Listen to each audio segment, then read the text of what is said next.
it's going to come down to like each country is going to have different prescriptions, and that is true, and each country is going to have to do their part. And I think that here in the US we have a responsibility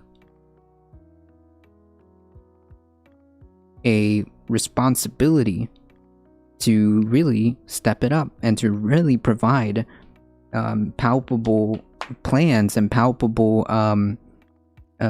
policy implementations, because, well, we are kind of responsible. So we should take that. We should own it and fix it. And then use our resources, our wealth, to try to help the countries that don't have the resources to move in that direction, right? I mean, like, that's the whole point of building an international coalition. That would be the purpose of doing that, right? Like, all of the countries who are capable of exporting help should be doing so. It was a few years ago, there was a paper published by some UK social scientists calling, and they actually came out of the defense, they were sort of defense strategists, and they called actually for the world to agree on a single strategic narrative for a future pathway to deal with climate change. And to me, that's exactly the last thing that we want. You're never going to get a single strategic narrative about the nature of the problem and the nature of the solution on something like climate change. That might be fine if you're in if you're a defense advisor for a national government. But here we're dealing with 197 different nations on a problem that is deeply, deeply complex, with conflicting values and conflicting goals. One strategic narrative is never going to do the job. Well, it is true that I don't think like it's a one size fits all. The overarching problem is still here, okay? It's not, you can't just then say, like, turn around and say, well, this is too complicated, we just can't do anything about it. Well, no, you have to figure it out. You have to, first of all, acknowledging it would be nice, which we kind of do, but like here, it's not even like an electoral issue, really. It's really not. Like, in Europe, the Labour Party made massive gains in Norway, I want to say, and in Germany, the more left to center left made a lot of gains. Yeah, they won because climate change is something that people are actively voting on. They have a better grasp of what it's, they have the climate change is actually a voting issue there, right? It's not really that here, so we kind of have to like get people to acknowledge that and make that a thing. I'm making too much sense. Sorry, I'll dial it down.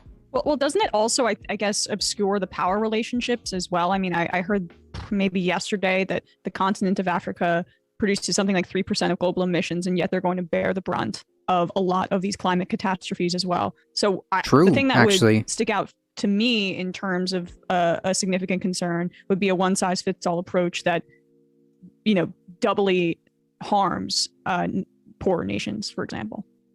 Absolutely. I think they also take that into consideration, right? They take the fact that, like, although it is true that some poor nations are going to be the overwhelming majority that are going to face the brunt of climate change, I believe they also take that into consideration, and they also say, like, hey, all of these countries who are capable should be mobilizing an international coalition to assist, right? I mean, like, they make a mention of this, I think, pretty somewhere. I know this. Yeah,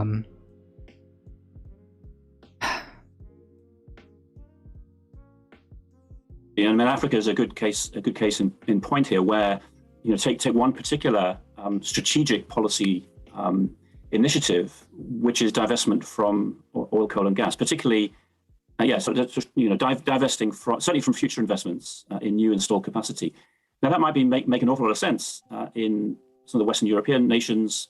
It might be something, and actually there's some movement in terms of China on this, but removing all investment in new, let's say, natural gas infrastructure for Africa, where its per capita emissions are fully 20 or 30 times proportionally smaller than they are in Western Europe or North America, and where their energy consumption is still a tenfold order of magnitude smaller, where there are huge unmet development needs, where cheap and reliable electricity is needed.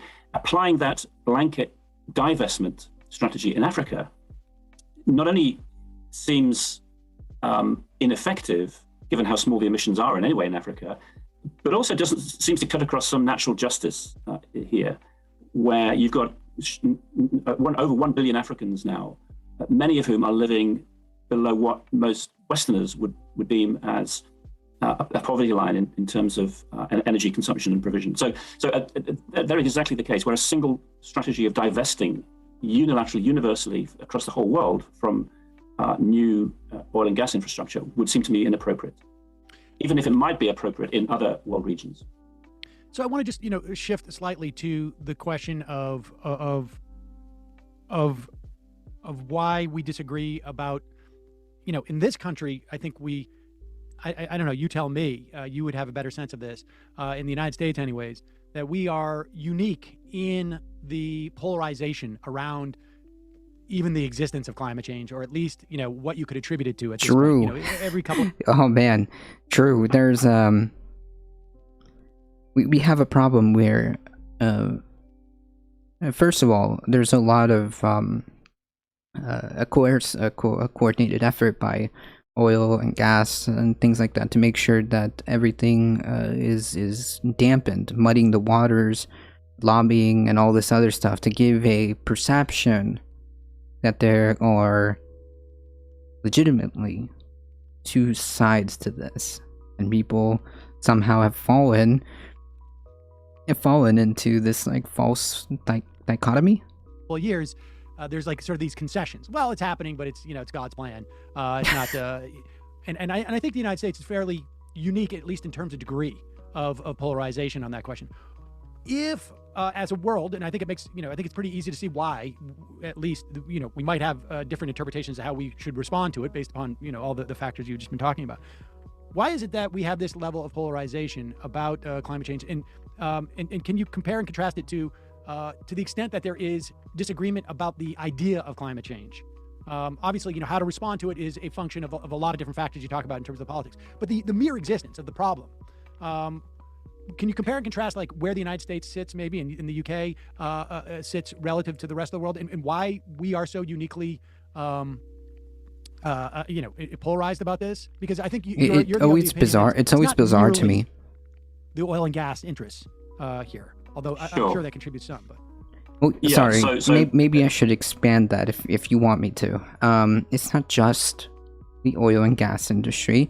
It's the large commercial farming, agriculture, animal agriculture. There are industries that make like chemical stuff, chemical plants that are massive. DuPont. All of these play a part into making sure that the waters stay muddy. It's interesting, this question of polarization. I mean, yes, the US is pretty much out there at one end of the spectrum. I mean, you do certainly find in other countries, certainly in Europe, residual subgroups of populations who are more resistant to the idea, that climate is inherently unstable, but in particular that human activities are substantial enough to be able to shift it out of particular patterns. In the States, that polarization has been strongest. On the other hand, we shouldn't overplay this. At least my reading of the social science and the polling literature in the States is that there's never been a decisive minority that challenge the basic principle that human activities are substantial enough to alter the climate. It's varied, between 20% and 40%, and probably more on the 20% side in the last year or two. It's a significant minority, but it's not a decisive minority. Wait. It isn't a decisive minority. However, it is enough. It doesn't have to be a decisive minority in terms of like, oh yeah, it's a huge like 40-50%. But it's enough. It's enough. I don't get that. Who'd hold that position? But I think you asked But, about I mean, it what. was though, like 10 years Well, it out. was. If you go back, if you go back 10, vocal 15, and 20 well years, paid. it was a bigger proportion. And I think if you look at the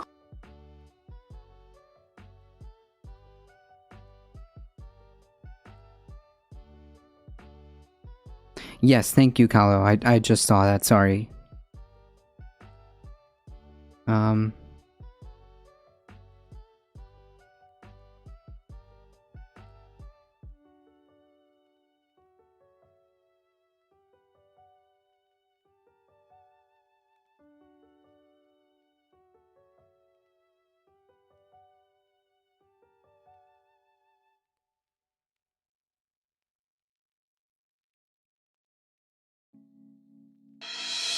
Whoa.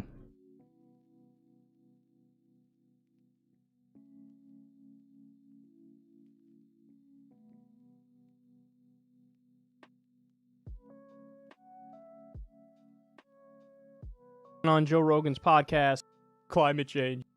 I shoved their head in a meat grinder. What? When she spoke about I don't care. climate change. I fell victim to the idea that like it was progress. We have to care about the environment. It was progress. And it's like, no, like we've been losing. America has been losing. And Donald Trump understood that in a way that I didn't. And you I don't think we have to care about the environment? Like, no, not even. I find this massive parallel. Yes, it's No, exactly okay, like that. Let me clarify Vocal this. and well paid. I don't throw there you trash go. on the ground. Like Okay. I'm not. Oh yeah, hey guys, climate change is when you is solving climate change is when you don't throw trash on the ground. Yeah. Saying like we need to like trash the environment. Like but do I believe in climate change? No. You don't believe in climate? I mean, yeah, very vocal and well paid. Yeah. Yeah.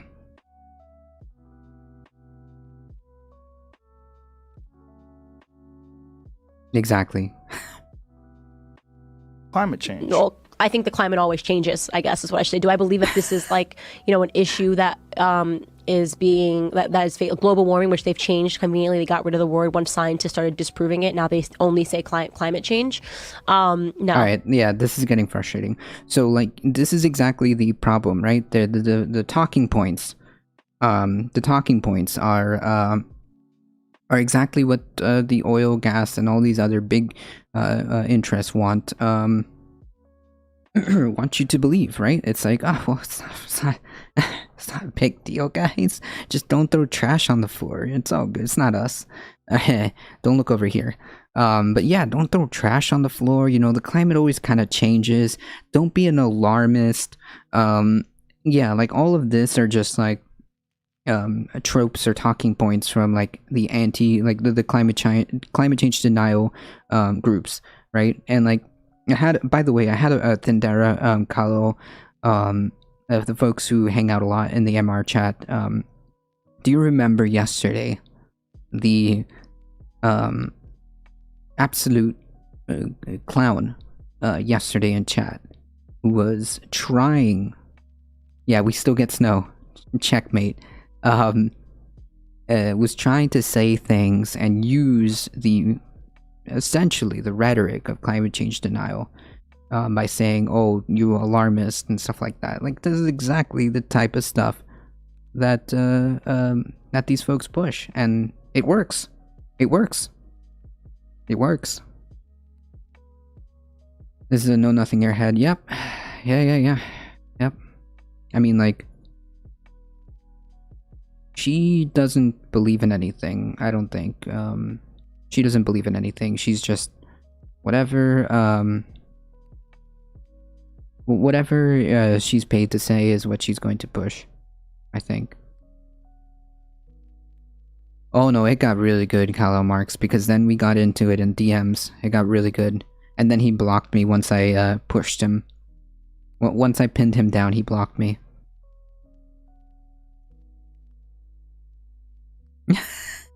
They will arrest someone for littering but not dumping billions of gallons into the ocean. Then there. I bet she's making money. Oh yeah, she's a she's a spokesperson for whatever needs to be, whatever the talking points of the week, of the month, whatever she needs to be pushing, is what she's going to talk about. And like even even Joe Rogan here is like, you don't believe in climate change? Like, wait, Climate change. Well, I Like, think the he's, like, climate always changes. he almost looks stunned. He almost looks stunned. Like, I'm Okay. not saying like we need to like, trash the environment. Like, but do I believe in climate change? No. You don't believe in climate change. Well, I Like, think he's the like- climate always changes, I guess is what I should say. Do I believe that this is like, an issue that is being that is global warming, which they've changed conveniently. They got rid of the word once scientists started disproving it. Now they only say climate change.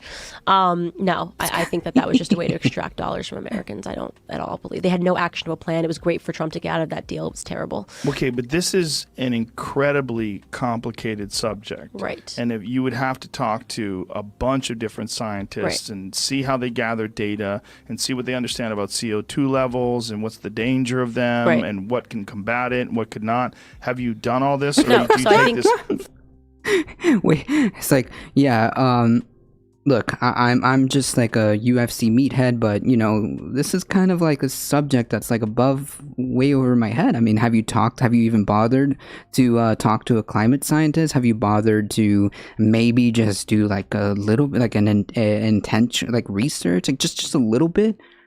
No. Candace Owens just like straight up no.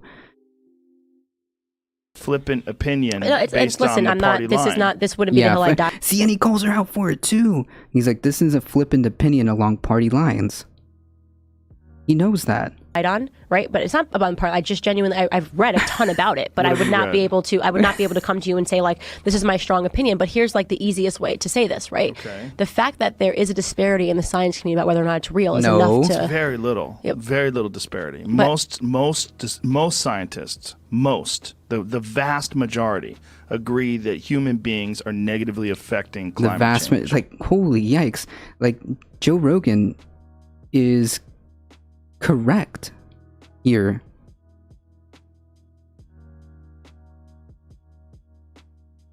Joe Rogan is literally correct. And, Joe, yeah, when Joe Rogan calls you out, there's like a problem.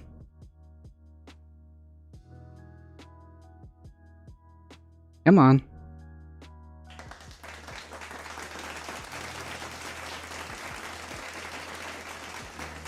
Yeah, I've read a ton about it on my phone while on the toilet. Be your own research, true. Hey, Alio, how's it going? Yes, he did. I've read a ton about it, but I don't really have a strong opinion, but I'm also going to deny reality, Candace Owens, whenever this happened. It's just unbelievable. The frustrating part about it is that, again, it perpetuates a false dichotomy of, like, reality, right? It makes a false dichotomy of reality, and it's, like, frustrating. And he again, he correctly points out why she feels this way, why she made those statements. She's like, this feels like just like party line opinion or whatever he said. Let me see. There is a disparity in the science community about whether or not it's real is enough to. It's very little. Yep. Very little disparity. But- Most scientists, the vast majority agree that human beings are negatively affecting climate change. Yeah. The vast majority. Yeah. Yeah. I just don't think so. So you think that the very few scientists that disagree with the Yeah. consensus are the ones that are correct. In 2014, the vast majority, 87% of scientists In said that 2014, human folks. activity is driving global warming, yet only half the American public ascribe to that view. So Well, what website is this? 87%, and this is, Scientific American. yeah. Yeah, .com though. Like. Oh my god. This is embarrassing, Candace. Stop it. This is embarrassing. Anyways, my point was to illustrate the vocal minority who are very well paid, who are very good at creating this false dichotomy, muddying the waters, and keeping people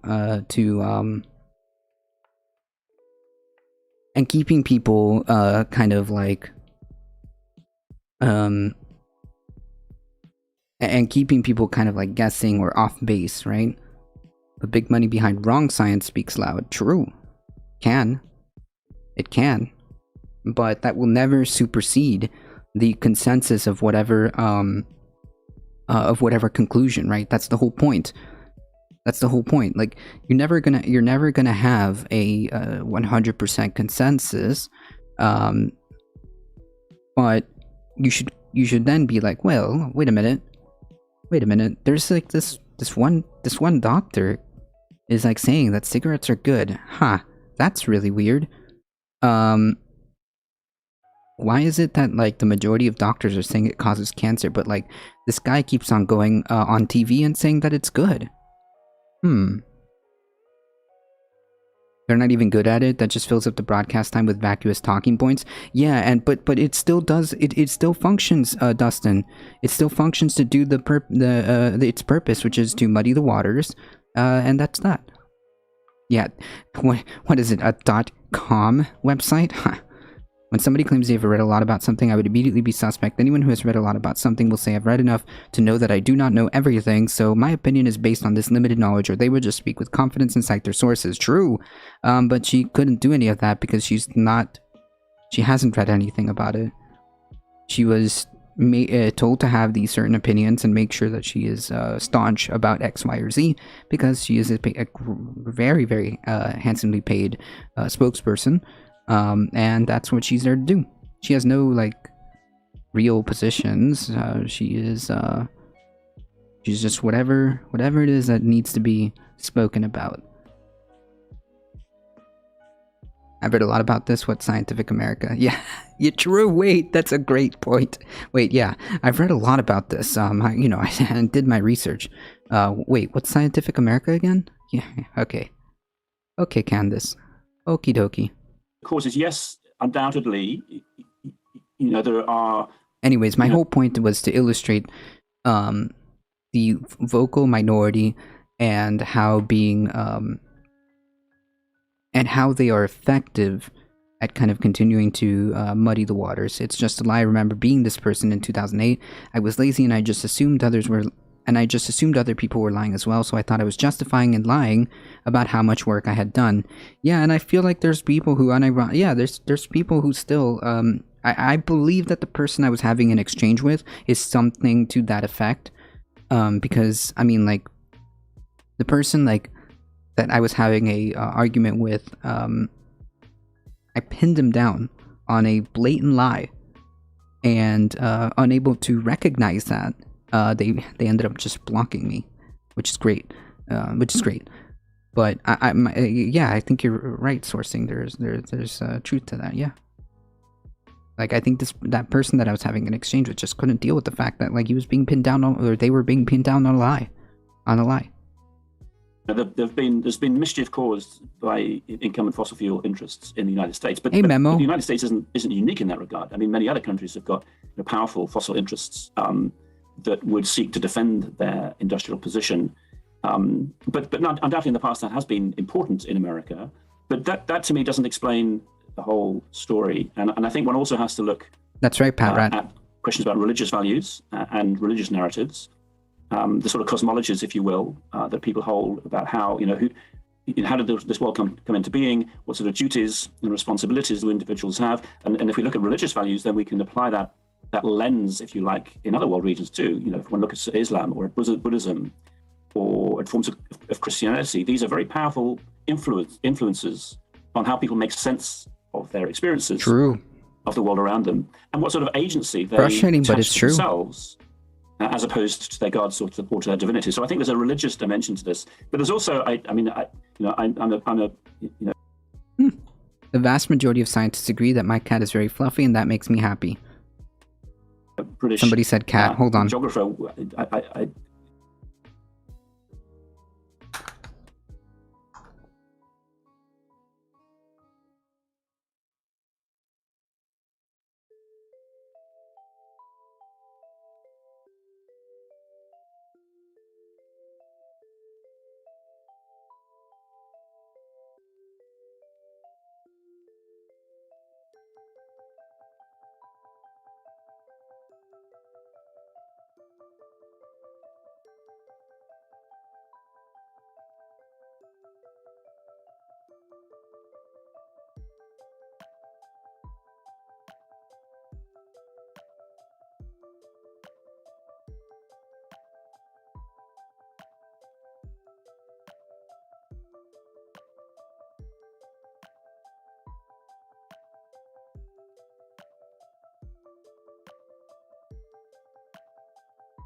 Everything is better now. True.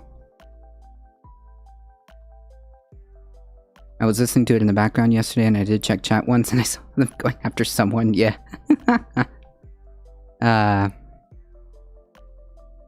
Congress figures out the spending bill today, so I can go build my catio. My patio. Catio? Catio. Cats are awesome. True. We've got a new animal video redemption.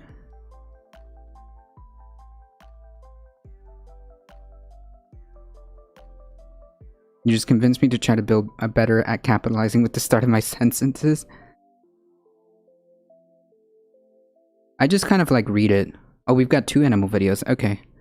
I've just like I just read it as is. All right. Cute animal videos. Let's do it. So it can be an indoor only cat, but enjoy the outside. Aww. Looks like a little fox. And cat made me want one. Debating whether to rage watch C-SPAN. Wait, what's happening again? I forget. You mentioned earlier there was a vote going on.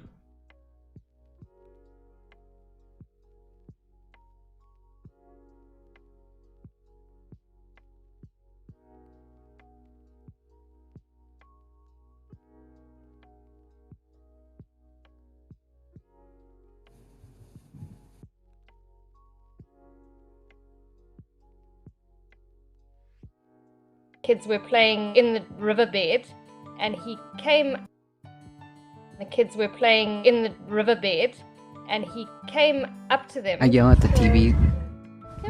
They looked around to C-SPAN, not sports. They couldn't see anything. And he followed them all the way up to the house. Yeah.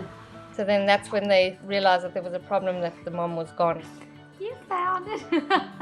They phoned to say, look, I don't know what we're doing here, so can you please come and fetch this baby? When we got back to the reserve, I had to look for a feeding bottle, and the only thing I could find was a kitten feeding bottle. Oscar was the first otter that we had dealt with. That night, bad nurse, he slept in the bed with me. Oh my word, this tiny little bundle of fluff. So soft. Wasn't expecting him to be so soft. He was Senate delayed the shutdown to December 3rd. Okay, that's good. At Joburg. Nikki had said to me that they've got a otter baby. My cat wanted to come in, then she went out, then she went to come in, and then she went out. Oscar and take it to Nikki. He was a dream, actually. Best 2 weeks of my life. It's good for any young animal to have a litter mate, as it were. How playful otters are. It's just wonderful to have 2 of them together to stimulate each other. Toto was a bit bigger. She was already splashing around in her little splash pool. Oscar hadn't quite got that far yet. So we had to wait for Oscar to kind of catch up. Part of the rehab process is introducing them to water because they don't automatically know how to swim. And then wean them from the milk formula onto solid food. Just getting them used to the taste of fish or crab or both. That's why I was considering a second cat. I am, but I took them down. It's a beautiful I live farm in that a these small guys were apartment, so I don't know. We're gonna get Vaquita, friend, onto at some point. Started to walk them out the very next day. It's about 2 or 3 hours every day. Want them to get used to their new habitat as soon as possible. What was amazing was seeing them start feeling in the mud. Immediately they found freshwater mussels. I didn't teach them to do that, you know. And I think it was probably about 2 months of walking. Subtly their behavior changes and you kind of know that they're ready. Being part of that experience and getting them to that point, it's the most incredibly huge gift, having a look in at their world. we see footprints all the time for these two, so they're around. That's adorable. Sure, you know, I know this because I mean, like, Paquita will literally like sleep on me, or sleep on my girlfriend. So you can tell, like, and she is everywhere we are. Like, she needs to be wherever we are. So she was banging on the door to try to get in here, and as soon as she came in with my girlfriend, then my girlfriend went back to the living room. She started following her. She always needs to be with one of us or both of us if possible. That's too cute.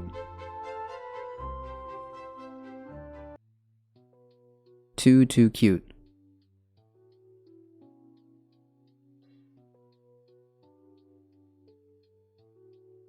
Oh, this one looks interesting. I've never felt... Ah! What is this? What? Like a big Labrador retriever. YouTube is so weird. Affection constantly.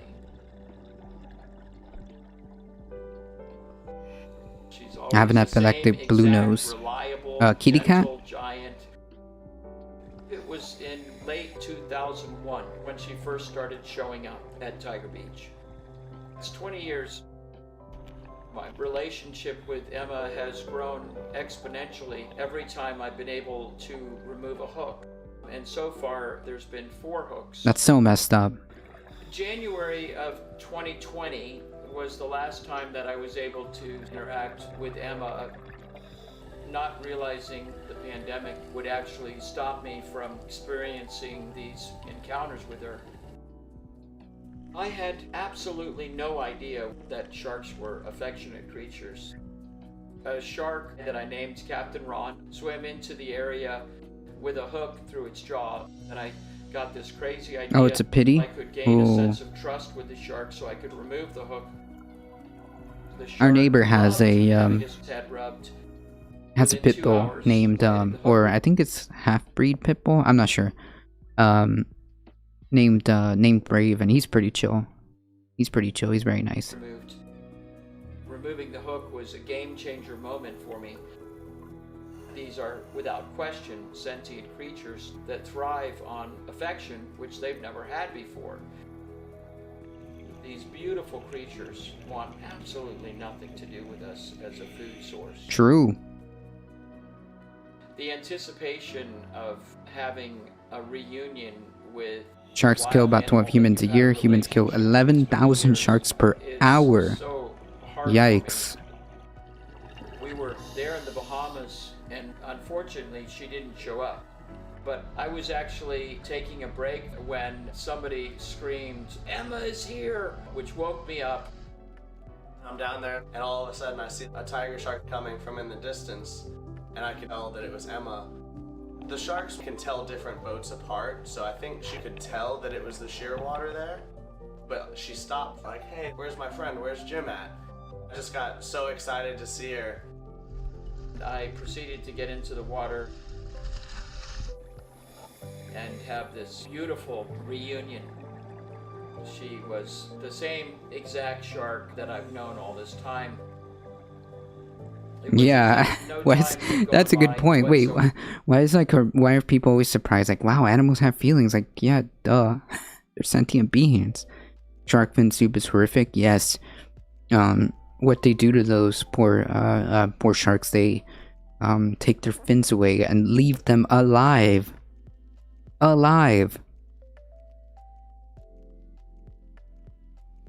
They throw them back into the ocean alive. However,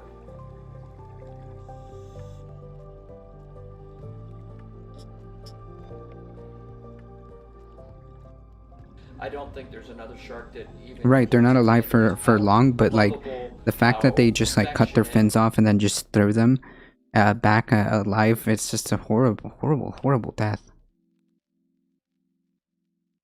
So it's a horrible. Those images were hard to watch. If you've never seen like documentaries and stuff like that about how that's done,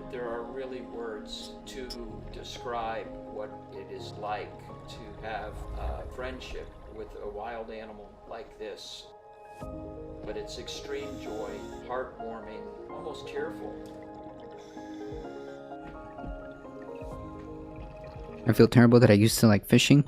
Yeah, I mean, like, it's good that we acknowledge and change, so. That's so fascinating to me.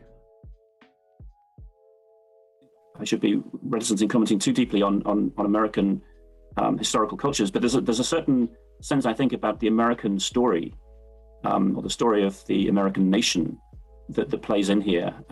It's found some of those founding myths from 200 or 300 years ago about Europeans discovering, quote, a new land, an uninhabited land, a land of abundant resources, escaping some of the tyrannies of church and state from Europe. And this notion of freedom and liberty, which downgraded a sense of dutiful responsibility to the land and to the resources of the land. And so I think there's a deeper cultural reading as well that one can apply to try to begin to explain some of the attitudes that one might encounter amongst some American subgroups of populations. I think that's true. You wouldn't find quite as powerful in other parts of the world. Let's extend this conversation because we're.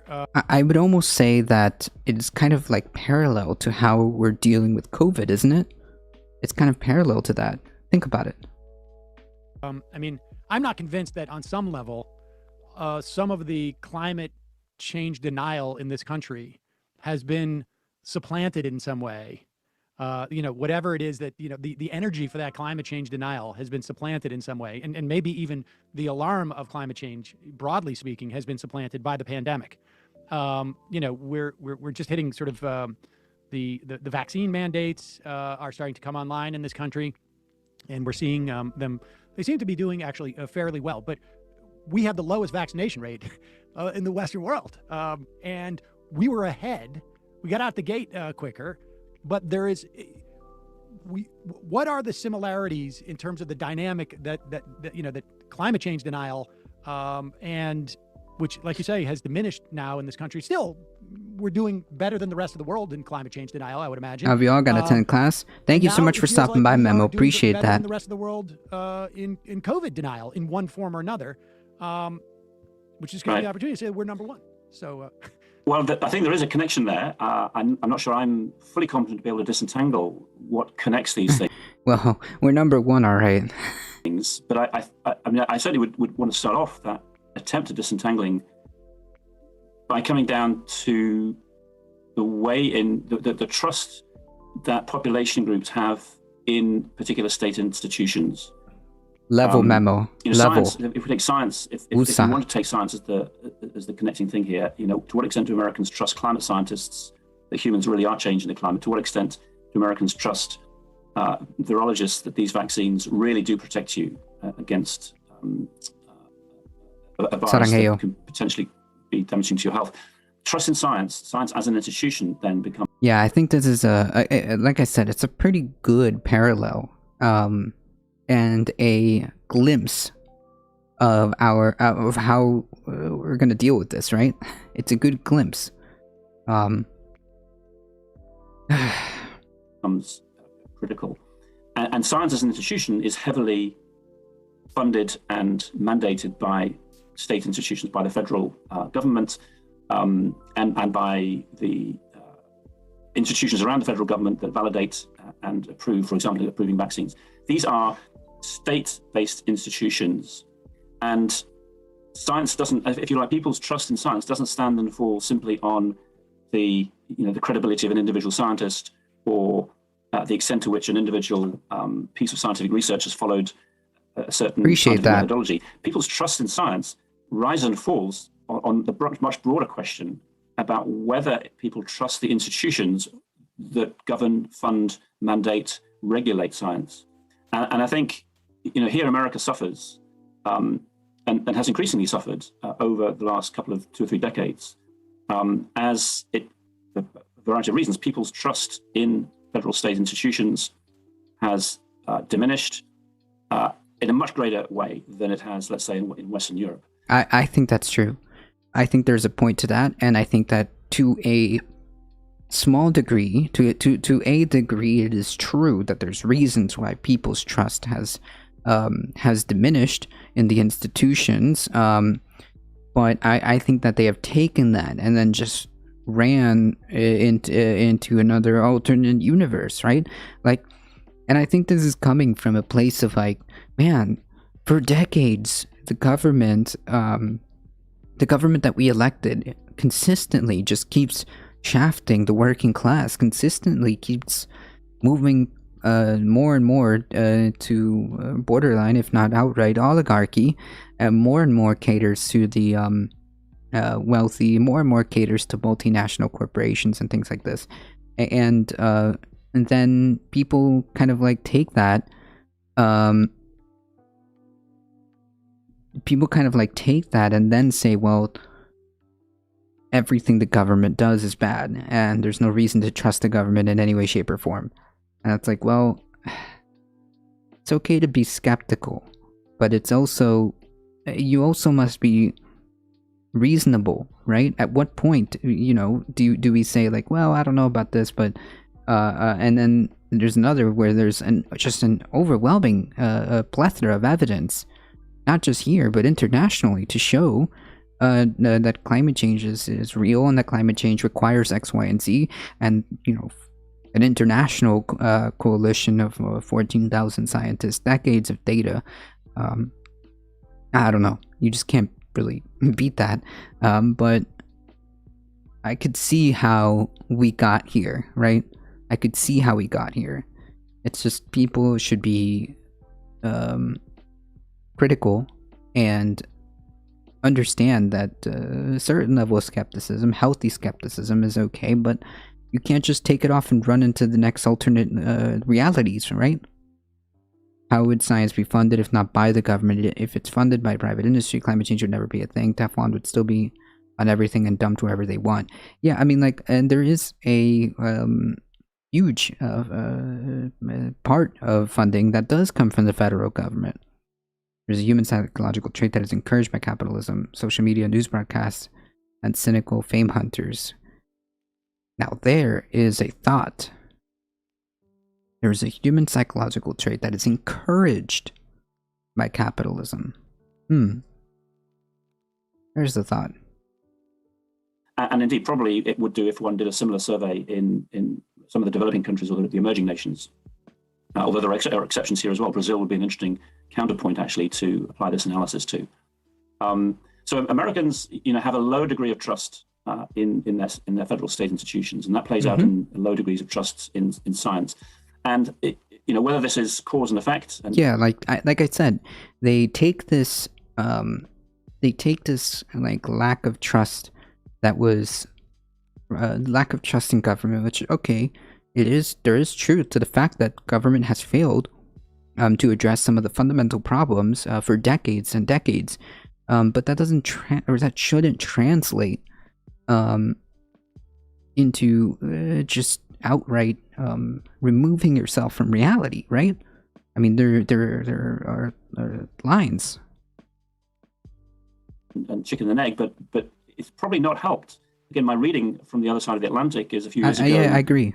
After Trump was elected, there was the mobilization of scientists, the March for Science, I think 2016, 2017, which mobilized huge numbers of scientists and supporters of science in public demonstrations and mass marches around the USA. But what it tended to do, for those Americans who may have had a degree of uncertainty or questioning about science as an institution, it seemed to send a signal that, well, science is no more or less than any other special interest group who will march in defense of their particular interest. So it added to this politicization of science. You can take science or you can leave science. It depends on your ideology, and that probably wasn't, in my view, that wasn't a particularly good way of trying to communicate what is best and strongest about science as a method of inquiry into how the physical world operates. So and I would agree, but I also think that this has been a project. I mean, I don't think it's, we can go back and look at Gertrude Himmelfarb, talking about the idea of the conservative movement undercutting science and experts, so that there is no, objective reality. It also is very helpful to, if for your business interests, to not have to subscribe to the scientific conclusion that it's not good for me to pour this chemical into the soil here, or Right. this chemical, I can dump it into the river. Why would that be a problem? I mean, there's some real dollar reasons, I think, that capitalist interests would have. I think there's truth to that. Yeah, just because someone calls wolf falsely a few times doesn't mean every time they cry wolf there won't be there. I think a better analogy would be if there's like 10 people and 9 of them 10 people there, one of them starts to cry wolf, you shouldn't, but 9 of them don't, and 9 of them are telling you there is no wolf, and 9 of them are showing you why there isn't a wolf. It's not even their natural habitat, and prove to you beyond any reasonable doubt. And then you go and say, well, yeah, I just believe this one guy because, I'm suspect as to why the other 9 would say that despite all the evidence, right? I don't know. Maybe my analogy is bad, but I think the point still stands. To do that, and in some respects, we're number one in that regard. Yeah, but on the same time, the Green New Deal, coming from a different political persuasion on the American left or on the political left in Europe as well, that actually the Green New Deal is trying to harness that business interest. It's trying to harness the capitalist instinct to make money on the back here of a new narrative that opens up new technological. Ed Charge Cinema, thank you for the follow. So I'm not sure it's simply a capitalist. It's not sort of a capitalist versus anti-capitalist.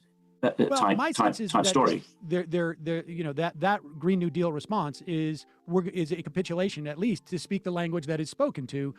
No, I don't think so. Science is its own worst enemy because it keeps questioning its own findings. It supports the contraviews. No. No, not in the least. So, for example, the only thing that makes people change their minds within the scientific community is a consensus of new data based on a plurality of studies. So yeah, science is always progressing and always changing because new data comes in, and therefore it's just a matter of I don't know if that's its worst enemy. It just keeps progressing the more we find out about stuff. But I don't know if it supports the contrary view though. I don't see how that could be. That's the dominant one. The problem is that you're talking about entrenched industries are doing well, and even though business or capitalism may do well in the Green New Deal, it's a different set of entrenched interests at that point. But to what extent is there a problem with experts, and what if having scientists come out and appear to be political in this regard? And I remember talking to scientists 15 years ago about this, maybe during the ClimateGate at the University of Anglica. They did not seem equipped to deal with the rhetorical sort of challenges that they had. They're going against people who are paid to make an argument as to why climate change is not real. And right. There is some points to that, and I know I've mentioned this many times, but my brother is a climate researcher. Has done multiple trips to the Arctic. Has done multiple research on the Bay Area, the Florida, I think it's Biscayne Bay, has done multiple research on this, in the impacts of climate change in the Arctic, the impacts here in Florida, and he also made this comment that scientists should be out in front more. In social media, they should be more active in social media. They should be better equipped to engage in terms of communications and things like that. So that's something I've heard firsthand. My reasoning about science is because even now there's no facts and findings that are supported by the entire scientific basis. Wait, you're speaking in vague points. I'm not sure what you even are referring to. They're not used to having that type of conversation because they're used to having conversations with other scientists. So just a couple minutes left. What are some broad principles that we should follow if we wanted to sort of be more effective? COVID denial, or more appreciation for the vaccine. Although, mandates to me are starting to look pretty good based upon what we've seen, at least these soft mandates, these sort of more ultimatum type of situations rather than actually forcing people to take the vaccine. Yeah. Well, I think that, there are a small number of principles, I think apply more generally in the way in which scientists and scientific institutions communicate, with their publics. One is about honesty and transparency about what is known and what is not known. Science, don't oversell science. And the problem with the ClimateGate issue, which I was sort of a peripheral actor around the edge of, back in 2009, was that the climate science was in danger of overselling itself. That it claimed to know more than it really did. And similarly, we've seen some poor instances of science communication about the pandemic as well. And when science runs hot, as it does in a pandemic, and the danger is for scientists to jump a couple of steps beyond themselves, and that's a dangerous move for scientists to make, where data will always fight back and against claims of hubris and certainty. So be honest and open about what is known and what's not known, and also ditch the language that maybe not necessarily scientists would always use, although some do, but certainly politicians are quite happy to use. True. It isn't about being right. It's about trying to. It is a methodology for acquiring knowledge. Yeah, I guess you could. Some people conflate that with being right, but yeah, I guess it's a more accurate pinpoint way of putting it. A willingness to correct yourself is a plus, in my opinion, but I can understand disliking flip-flops. Well, it depends on what that means, Pat Rat, because some people perceive flip-flops when in reality, it just means that new information came in, right? And people just think of that as a flip-flop. I don't know. It just depends. And science often challenging the theory to ensure it's true. I could understand people wondering about it. I hate when people point to a study before all the findings are in. Well, they may be looking for how to disprove a theory. It doesn't mean the study will. True. Viruses and gene and disease changes. It's not math. No, it's not math. It's epidemiology. It's like when chocolate is bad for you, but now it's not in moderation, right? Oh, well, these people are just flip-floppers. They don't know what they're talking about. It's well, no, we just have new data to indicate that X, Y, and Z. Would be flat Earth. Yeah, but that's not based in reality, is it? Because science eventually came to the conclusion that it's just not the case. For example, taking your flat Earth theory, it's just not based on the consensus of science or reality. It's just not.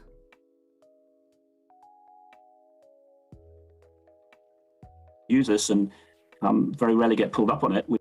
I know back in the day when we didn't have the knowledge, I think that was the known theory back in the day and way back then, but the only thing that supersedes current science is new data. That's it. So it's not I don't want that to get conflated with being flip-floppy. Yeah, from the perspective of being perceived in 7D, the Earth is flat, true. Which is, we just follow the science. We're not actually making strategic or value-based or political decisions here. We're just following the science. And so somehow science tells you what to do in the world. It doesn't tell you how to solve climate change. It doesn't tell you how to eradicate a pandemic. That's not what science tells you to do. What we decide to do as individuals or as collectives is a result of our political and public reasoning. And our political and public reasoning, yes, it looks at the evidence that science can bring forward, but it also relies on a whole bunch of other stuff about political opportunity, about political alliances, about public values, about cultural values. And science does never dictate a singular course of action. And so that sort of language needs to be withdrawn, I think, as well. And I suppose a third point, and I think scientists, certainly around climate change, have become much better at this, and maybe science in general have become much better at this, is finding multiple lines of communication, multiple channels of communication with diverse publics, rather than just hiding behind a scientific paper or speaking to. Yeah, exactly what I was saying. My friend, my brother, exactly.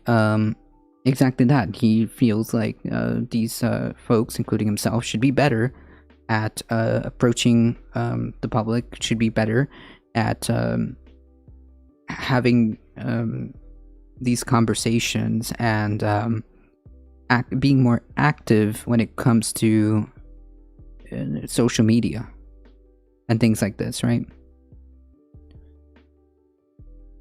Right, when we say the scientific consensus says X, what we're really saying is people who strictly adhere to the scientific method, and specifically within their purview, have found these things. Yeah. So therefore, we should probably say that this is accurate, you know? Yeah, equations of thermodynamics are only used to a point, then they become mechanically useless. I think we just need to be more explicit given how ignorant people are. True.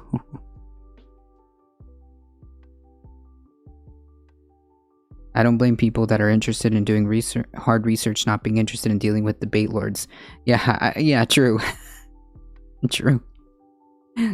However, it's not. You don't just have to interact with these debate lords or anything like that. But like having a more public presence and having a more public presence is better, I think. Not just having exchanges with debate lords. Just having a more public presence in and of itself is good. Social media is overloading people, I think so. New Testament is pretty well a pretty change, so I'm not sure I follow. Yeah, well, the thing about the Bible is it's all contradictory. It doesn't make any sense. Policy advisors in state or federal institutions, actually for scientists to find multiple channels of communication with different audiences. And, you know, whether in town hall meetings or through different social media, or listening to consumer interest groups, or getting out there and speaking to political associations. Yeah, there we go. The scientists should see themselves very much as public servants and public communicators, rather than as some form of special high priesthood of elite intellectuals. I mean, that's kind of weird framing. I don't think that's maybe he's speaking of how the public perceives them, but I don't think that they feel that way necessarily themselves. Certainly not the climate scientists I've talked to. Either way, his point about the necessity for climate scientists to be a little bit more active in the public spaces and to be a little bit more active on social media, or to have a presence there, maybe even have show up at town halls and things like that, are important. And I think that should be something that at a individual level, climate scientists who are well versed in this should be doing. Or should be improving themselves on doing. I think that is true. Well, it's fascinating. Mike Hume, a professor of human geography at the University of Cambridge, author of Climate Change. Thanks so much for your time today. Really appreciate it. Thank you for having me. Thank you. All right, folks, going to take a quick break. Come back, wrap things up. Interesting. I wanted to see the full interview beforehand, so interesting. I mean, like, I think that his overall arguments about how people perceive institutions and how people, or how we should be addressing this more on the public social level, since I believe that we have a pretty good grasp on the data for how things look. I think we have a pretty good grasp on that, and furthermore, it kind of gives more ammunition to the folks who want to push back or to deny science or to deny climate change. It's better if we try to focus on winning the folks who think that this isn't going to affect them, the more apolitical folks, the folks that want to just grill, that don't have any, who think that they don't have any stake in this when they do. I think that could be powerful. Being truly intellectual means no one is always right. True. But there's many aspects of that. But yeah, understanding that you don't know everything is definitely step numero uno to understand that you're not always right about everything. True. Okay, folks. So that should kind of bring me to the conclusion of the summary of the Working Group 3 leaked summary for the AR6 IPCC report. I think that it's relevant, and I think that we can finish it. Major plank of these issues is the demagoguery effect. I mean, like, to those who are creating this false dichotomy that there's a false dichotomy of, like, there's, like, really two sides to this. Yeah, I mean, it's all demagoguery. We just literally saw Candace Owens, like, straight up, like, a lie. Yeah. Where's the AR-15? Please clap. Effective international cooperation, including financial flows, technology development and transfer, and capacity building for developing country parties, particularly the least developed and most vulnerable, can support ambitious climate goals. Hey, there it is. That's the thing that I was saying. That it is our for an international cooperation to occur, we are going to have to help those that should support developed and vulnerable countries to reach ambitious climate goals. New forms of international cooperations have emerged since AR5 in line with the evolving understanding of effective mitigation policies, processes, and institutions. High confidence. International cooperation is a driver of enhanced national ambition and is a prerequisite for the fulfillment of many national pledges. International cooperation enables and strengthens national and subnational actions at multiple levels involving diverse actors. High confidence. The Paris Agreement's enhanced transparency-related requirements and the increased information flow enables adequacy assessments and comparisons by diverse actors at multiple levels. The extent to which transparency requirements lead countries to increase the ambition of and implement their pledges will depend in part on the successful implementation of other forms of international cooperation. Medium confidence. Transnational partnerships involve a range of non-state actors, including cities, non-governmental organizations, NGOs. Private sector entities are playing a growing role in stimulating low-carbon technology diffusion and emission reductions. Medium confidence. Some sectoral agreements and institutions focus on reducing emissions and help push sectors onto a low-carbon development pathway. Others, particularly related to trade and investment, tend to reinforce the prominence of fossil fuels in specific sectors. At the national scale, smaller-scale efforts have been more effective than REDD+ in achieving emission reductions from deforestation. Interesting. Medium confidence. The ability of countries to produce clean technologies domestically depends on the complexity of the technologies, domestic capabilities, and policy framework. Medium confidence. International cooperation can play a role in building global capacity, adapting technologies to local conditions, and developing local innovation, analysis, and transition planning capabilities. Enhancing financial support through existing or other arrangements for technology development and transfer may contribute to improving their implementation and effectiveness. The lack of enhanced action on technology and capacity building has the potential to undermine climate ambition and action. High confidence. Financial flows fall short of what is needed to achieve climate goals across all sectors and regions. The ability to mobilize finance varies substantially by country, resulting in a varied outlook for the accelerated deployment of funding. High confidence. Political leadership and signaling, along with fiscal interventions and central bank regulations, can facilitate the role of finance in tackling climate change. Medium confidence. Current financial flows from all sectors and regions are not consistent with climate goals. High confidence.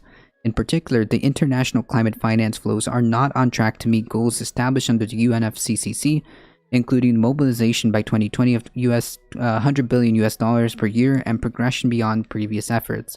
This has potential to undermine climate ambition and action. High confidence.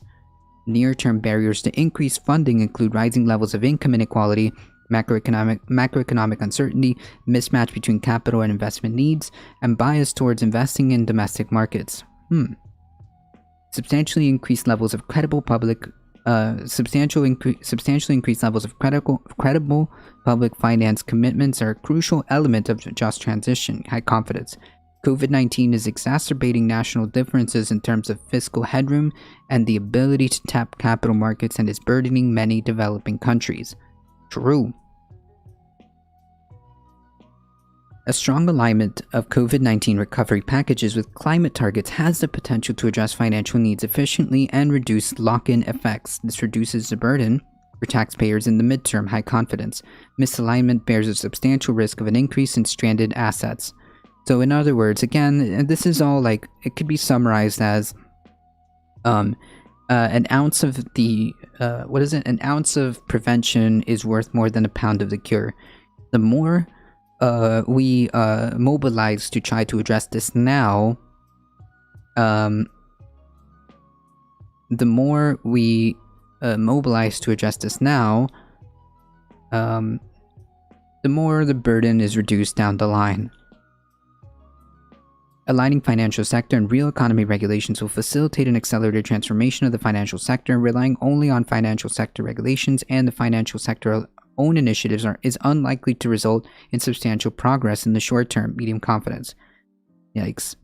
Credible signaling by governments and the international community reduces credible signaling by governments and the international community reduces uncertainty for financial decision makers and closes transition risk gaps. High confidence. The role of the financial sector as an enabler of climate action can be strengthened through political leadership and intervention that ensures alignment between the financial sector and mitigation policies. High confidence. Given the inertia of the financial system, its vulnerability to physical and transition climate risk in terms of financial stability, as well as current lengthy cycles between the commitment and disbursement of international public climate financing, short-term action is required to meet the 2030 funding needs. And here's the graph. Many scientists are introverts who really love their work. True. It can make them less than the best public speakers. True. There are a few out there that are pretty famous and they do their work, but the non-scientific community often doesn't follow them or have interest in their social media. It'd be nice for more athlete and entertainers to get involved. Maybe, but I don't know. I feel like if they have, I feel like I understand that a lot of them are.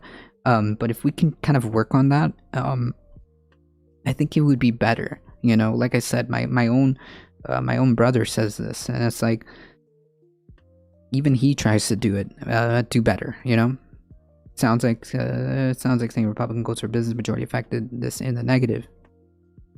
Yeah.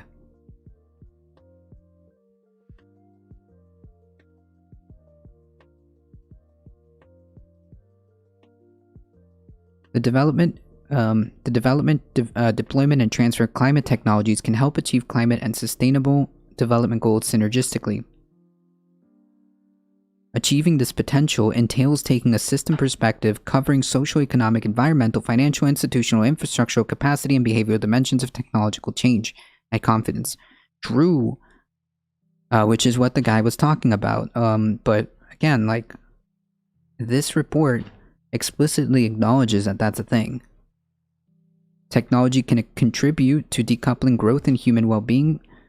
Technology can contribute to decoupling growth in human well-being from increased emissions, environmental impacts, and demand for natural resources. Yet, if current patterns of technological change continue, it may also lead to higher emissions or other side effects, for instance, through rebound effects whereby falling costs incentivize higher levels of consumption.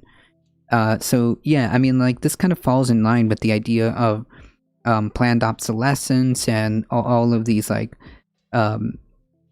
really predatory, I think, advertising and all this other stuff, and like the idea that you need to consume the next iPhone.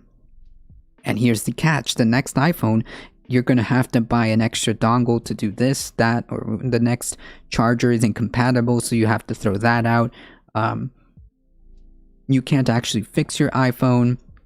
You have to take it to the Apple store or get a new one. I mean, yeah, right to repair. Thank you. That's what it is. Right to repair, and this planned obsolescence kind of is in line with this, right? Digitalization is fundamentally changing all economies and societies. Digital technologies can increase energy and material efficiency, making transport and building systems less wasteful and improve access to services. Without active governance or management, they could increase energy demand, exacerbate inequalities and concentration of power, raise ethical issues, reduce labor demand, and compromise citizens' welfare. Interesting. Technological change, technological development, and diffusion processes and innovation policies and practices are not fully represented in modeled emission pathways. Many modeling exercises have underestimated cost reductions in renewable energy supply and granular end-use technologies. The role of innovation in accelerating system transitions and triggering social technical tipping points, especially for deep emission reductions, may also be underestimated. Medium confidence. Policy instruments used to promote innovation and the deployment and diffusion of new and improved technologies, including public research, development and demonstration (RD&D), investments and innovation procurement, direct technology policy instruments have had a positive impact on innovation outputs and outcomes as measured by patents, publications, and cost reductions. Medium confidence. Policy approaches that involve a holistic perspective encompassing all aspects of innovation process along with sustainable development goals are more effective than those that do not. Medium confidence. Mixes of climate, industrial, and trade policies and that could induce progress in low emission technologies with spillover effects across regions, contributing to global reductions. In other words, like the guy said, there's no real catch-all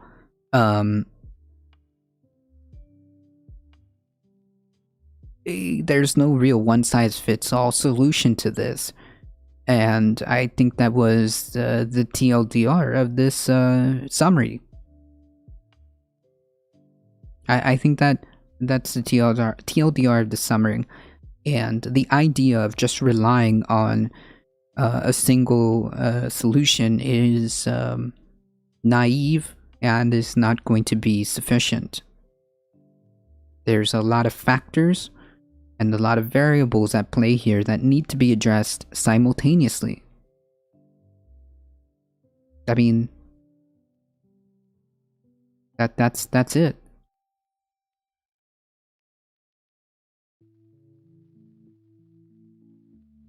It's so confusing when mega corporations are held hostage by their own ice cream machine supplier. True.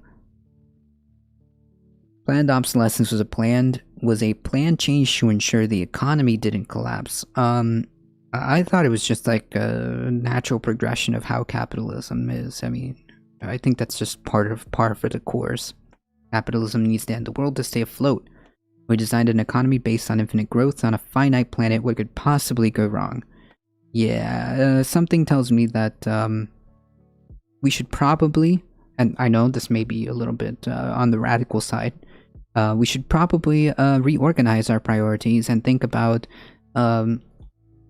how we go about sustainability and ensure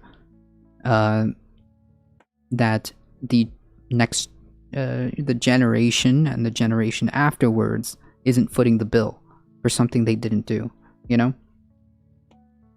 I know, it's probably just a radical thought of mine, but maybe we should be reorganizing our priorities and kind of address these problems, right?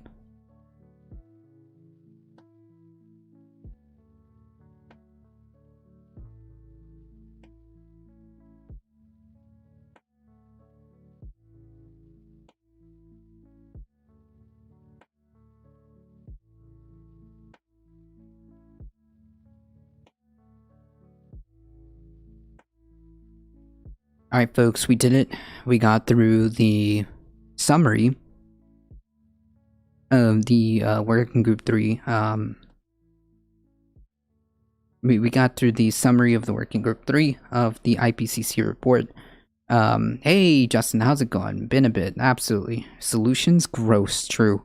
What is this? I don't know. This is a stream, I think. This is definitely a stream.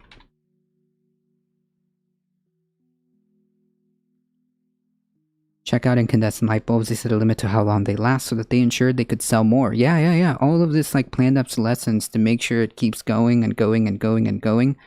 In their heads infinitely. Is part of the problem, I think.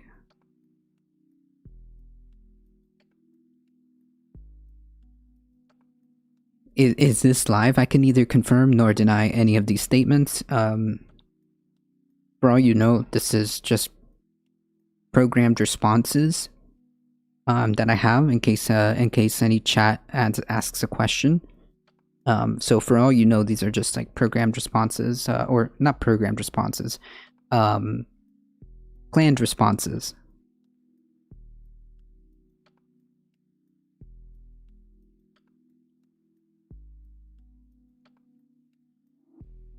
What are you reading? Okay, so what we were reading, he wrote the script weeks ago, true. So what we finished reading is the summary of the Working Group 3 part of the IPCC report for climate change. If you are interested in looking at it in its full totality for yourself, you can actually check it out over here, Humble. Here, let me get you the link. You can actually check it out here, where they leaked this particular Working Group 3. If you want to see the first Working Group 1 summary, technical summary, or I should say, you know what? How about you check this out for yourself? Forbidden. Oh god. Oh no. Sorry, I touched the forbidden sources. Hold on. God, come on.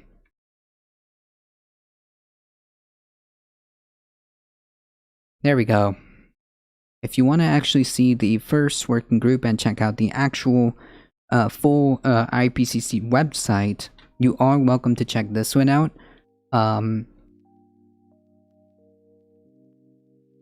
As well for the first working group 1.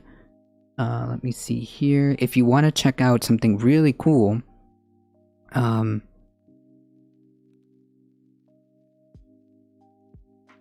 if you're more visual like I am,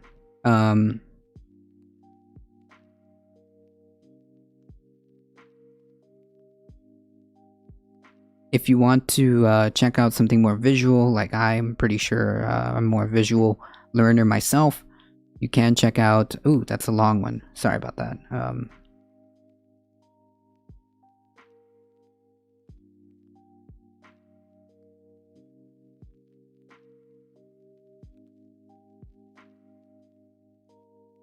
I think that's it. I don't know. That's a bad one anyways. I don't know what that means. Pretty sure I didn't say anything forbidden. Oh yeah. I was talking about the 404 error. Not you. But yeah, if you want to check that out, feel free to click on the links. Feel free to check out any of that. Or for any questions. Are you interested in geopolitics? Generally speaking, I am nowhere near qualified to talk about geopolitics, alright? Nowhere near. I am not very good at... I don't have a lot of information when it comes to international politics, unfortunately. On occasion, I'll make comments on something that I find interesting, but for the most part, I just don't have the knowledge to really say, to really have good foreign policy, period, full stop.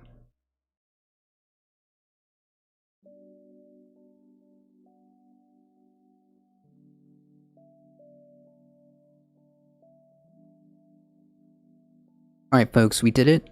We got through the summary of the Working Group 3, so I'm really proud of that. We are going to head to, head out. It is 12. So that will be the time for me. Maybe, let's see. On Monday, I will also be off, so that will be another extended version of the stream. Yes, we did do it. We did do it. We did indeed do it. Monday, I will also be off, so it'd be another extended version of the stream. Maybe I'll play some video games. I'm not sure. But today I feel like we did everything that we needed to do. We got through everything. Nice job. Nice meme. Great job. If you guys enjoyed the content, please make sure you hit the follow button, okay? It really does mean a lot to me. Please make sure you go onto the YouTubes, hit the subscribe, like, share, do all the awesome YouTube stuff. Join us on the Discord. Hit the follow button on the Bird app. It does help us out. And please, the best call to action I can ask of you guys.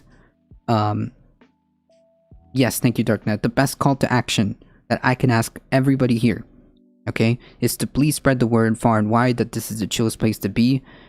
For news and politics. We do it Monday through Thursday, 9 a.m. to 11 a.m. Eastern Time. We also hang out on Saturdays, noon to whenever, 3.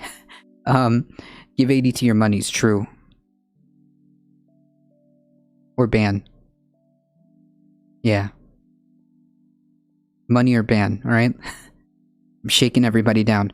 No, I'm kidding. I do appreciate any support, of course. And if the best way to support without having to do a single ounce, not a single penny, is to spread the word far and wide. It really does help us out.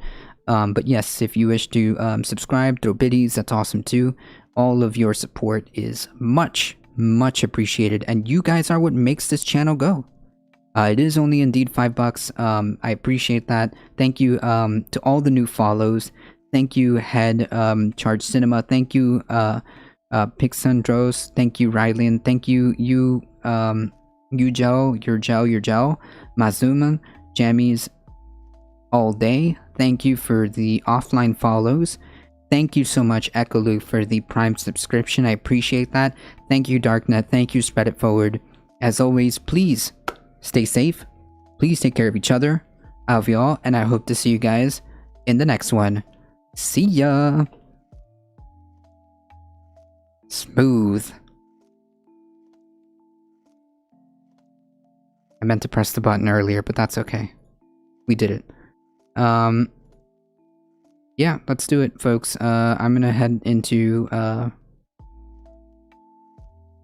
gonna jump into MR. And have a good one. You have a good one. Thank you. No, thank you, Ekolu. Thank you. I'm just gonna hop into MR. Alright, folks, hang tight. Hang tight.